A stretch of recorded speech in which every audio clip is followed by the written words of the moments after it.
મારું નામ હેમિંગ પટેલ છે. આ મારા પપ્પા છે ગિરીશભાઈ પટેલ. મેં અહીંયા મણિનગર ઈસનપુર રહીએ છીએ. મારા પપ્પાને ગઈ 12 એપ્રિલ 2023 માઇન્ડ સ્ટ્રોક આવ્યો હતો અને આખા ડાબા બાજુ એમને પેરાલિસિસ થઈ ગયો હતો. 1 વર્ષથી અમારે ફિઝિયોથેરાપીની એક્સરસાઇઝ ચાલુ હતી, પરંતુ એટલી મૂવમેન્ટ નથી આવતી. પરંતુ નવીનભાઈ સાહેબે અમને આ જે આપણું ટેરાહર્ટ્ઝ થેરાપીનું આ ઇન્સ્ટ્રુમેન્ટ છે એનું અમને સજેસ્ટ કર્યું હતું અને એ પછી અમે લગભગ 1 માર્ચ 2024થી આ ઇન્સ્ટ્રુમેન્ટથી અમે સવાર 7 થેરાપી ચાલુ કરી હતી. લગભગ અમે 40થી 45 મિનિટ આ થેરાપી આપતા હતા હાથમાં અને પગમાં, પાછળ સ્પાઇનમાં.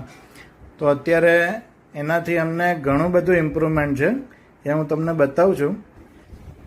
પહેલાં એ આ રીતે જો સૂતા હોય તો એમને ઉઠવામાં બહુ ઘણી તકલીફ પડતી હતી. હવે આ રીતે ફટ દઈને ઊભા થઈ શકે છે. પાછળ અમે સ્પાઇનમાં એમને આપતા હતા.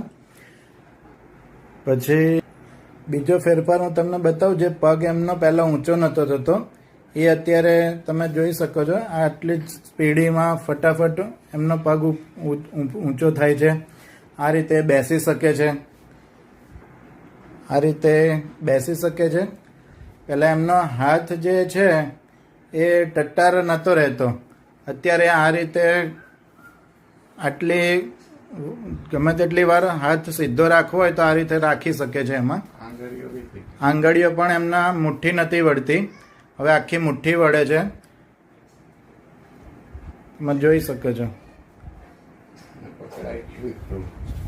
અને આ લેફ્ટ બાજુથી આખું તમે મશીન બી એ પકડી શકે છે.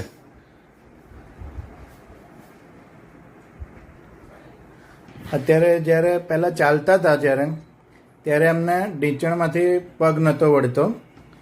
હવે પ્રોપર આ રીતે ચાલી પણ શકે છે પગ વાળીને. એમાં આટલો ઘણો બધો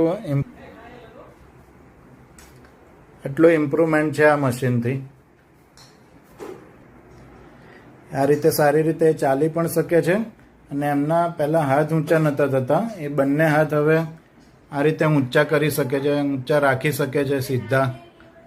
એટલે આ મશીનથી ઘણો બધો એમને ફરક પડ્યો છે, તમે જોઈ શકો છો. એમાં પહેલાં આવી રીતે જ્યારે પગ ઊંચો કરે ત્યારે એમનો પગ આમ નમી જતો હતો, ડાબી બાજુ એમનો પગ નમી જતો હતો. હવે અત્યારે તમે જોઈ શકો છો કે એમની જાતે આવી રીતે પગ ઊંચો